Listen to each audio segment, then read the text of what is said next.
Good morning, teacher. Today I am going to present a topic on random access memory from chapter Memory and Programmable Logic. Uh, First, let me introduce myself. Myself, Shadman Saeed Ansari. I am from BTech CSC, 4th semester. My roll number is 038. Uh, so let's start a topic. Random access memory or RAM. It is it is an internal memory of the CPU for storing data, and program result. It is read-write memory which stores data until the machine is working. As soon as the machine is switched off, data is erased. Access time is RAM. Access time in RAM is independent of the address. That is, each storage location inside the memory is as easy to reach as other location and takes the same amount of time. Data in RAM can be accessed randomly, but it is very expensive. Let's go further. First, we need to know about memory unit. What is memory unit? A memory unit is a collection of storage cells together with associated circuit needed to transfer information into and out to of a device. The architecture of memory is such that information can be selectively retrieved from any of its internal location. The time it takes to transfer information to or from any desired random location is always same. Hence the name random access memory come from. Uh, a memory unit stores binary information also in group of bits called words. Okay, so a word is a memory or is an identity of bits that move in and out storage as a unit. A memory word is a group of ones, zeros, and may represent the numbers and instruction, one or more alphanumeric characters, or any other binary coded information. A group of 8 bits is called a byte. Most computer memories use words that are multiple of 8 bits in length. Thus, 16 bits word contains 2 bytes, 32 contains 4 bytes similarly. And the capacity of a memory unit is usually stated as a total number of bytes that unit can store. The memory unit is also specified by the number of words it contains, the number of bits in each word.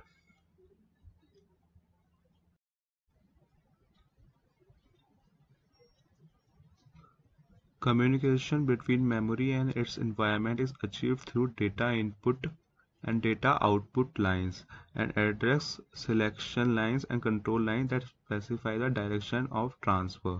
A block diagram of memory unit as shown in figure, the AND data input lines provide the information to be stored in memory. The AND output lines supply the information coming out of memory, and the K address lines specify the particular word chosen among the many available. The, the two control inputs specify the direction of transfer desired. The write the write input case binary data to transfer into memory, and the read input cause binary data to transfer out of memory.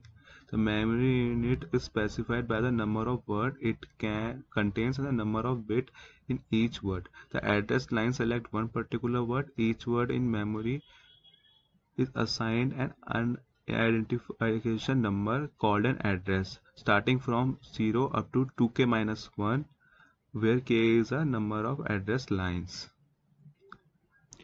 Okay, so selection of a specific word inside memory is done by applying a k-bit address to the address line. Let's go on the next thing. The number of address bits needed in a memory is dependent on the total number of words that can be stored in the memory and is independent of the number of bits in each word. As you can see in this figure, the memory address a bit it dependent on the how many words are there, but not on the content, no matter how much bit long it is. Okay, so the number of bit in the address is determined from the relation to k less than or equal to m, where m is the total number of words and k the number of address bit needed to satisfy relationship.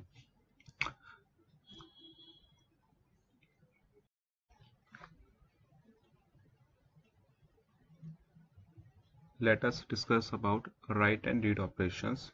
As we know, the two operations that RAM can perform are write and read operations.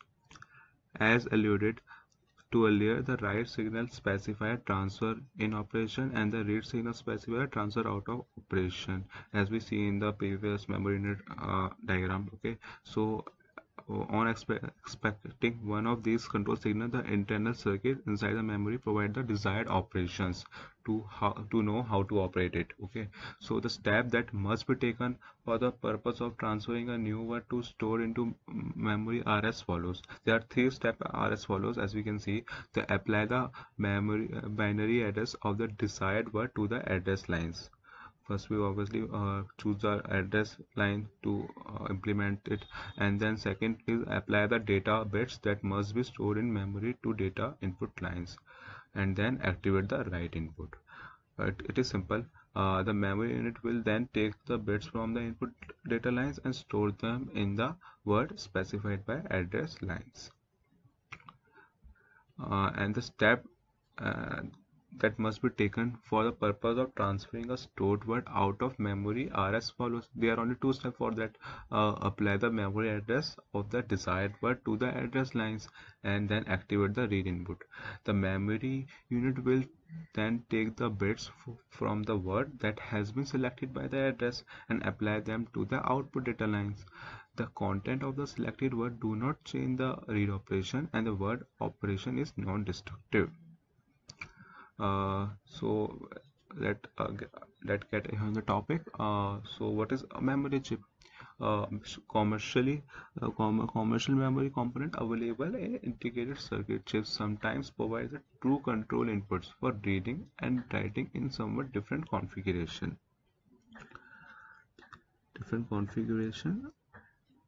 Instead of having separate read and write input to control the two operations, most integrated circuits provide two other control inputs. One input selects a unit and the other determines the operation.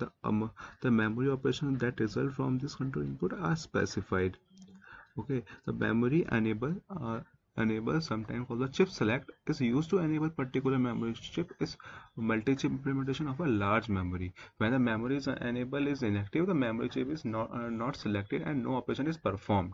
As we can see here, the memory is here is inactive, so there will be no operation performing here. And the when the memory enable is input is active, like here 1 and 1, it's active here, and the input determine the operation to be, and the input, it depends. If it's 0, then it will write to select the word, and if it is 1, it's read select from the word form.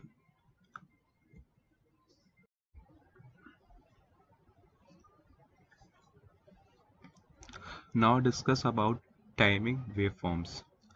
The operation of the memory unit is controlled by an external device such as Central Processing Unit (CPU). The CPU is usually synchronized by its own clock. The memory, however, does not imply an internal clock. Instead, its read and write operations are specified by control inputs. The access time of memory is the time required to complete a write and a read it. The cycle time of the memory is the time required to complete a write operation. And the CPU must provide the memory control signal in such a way to synchronize its signal clock operation with read and write operation of memory. This means that the access time and the cycle time of the memory must be within the time equal to the fixed number of CPU clock cycles. Suppose an example that CPU operates with the clock frequency 3 MHz given a period of 20 nanoseconds for one clock cycle. Suppose also that the CPU communicates with a memory whose access time cycle time do not exceed 550 nanoseconds.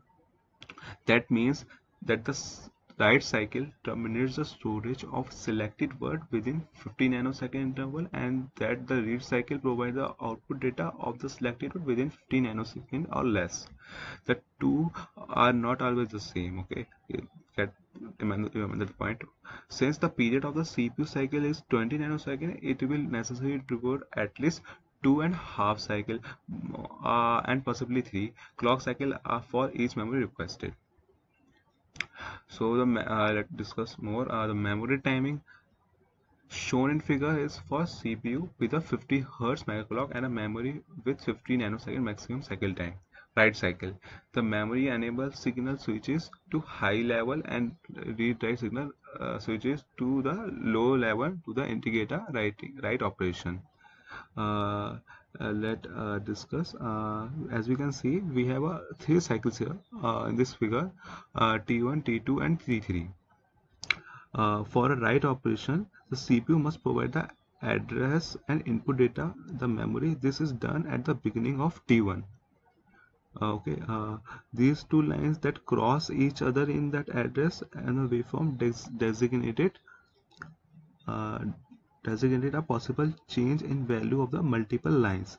The memory enable and read write signal must be activated after a signal and the address lines are stable in order to avoid destroying data in the memory words. The memory enable signal switches to high voltage. As you can see, it's to high voltage, high level, and read and write signal switches to the lower indicator write operation. As you can see, it's low signal. Uh, the two control signal must stay active for at least 15 nanoseconds. The address and the data signal must remain stable for a short time after the control signal are deactivated. At the completion of the third clock cycle, the memory write operation is completed and the CPU can access the memory again with the next T1 cycle. Here's a read cycle. The memory enable and read write signal must be in the higher level for a read operation. As you can see, we have here three cycles, T1, T2 and T3. It has an address for the memory provided by the CPU. The memory enable and data must be in high level for a read operation. The memory places the data of the word selected by address into output data lines within a 15 nanosecond interval or less. The time that memory enable is activated, the CPU can transfer the data into one internal register during the negative transistor T3. The next T1 cycle is available for another memory request.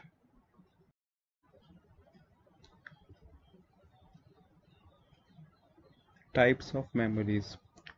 The mode of access of a memory system is determined by the type of component used. In a random access memory, the word location may be thought of as being separated in space, each word occupying one particular location. In a sequential access memory, the information stored in some medium is not immediately accessible but is available only at a certain interval of time.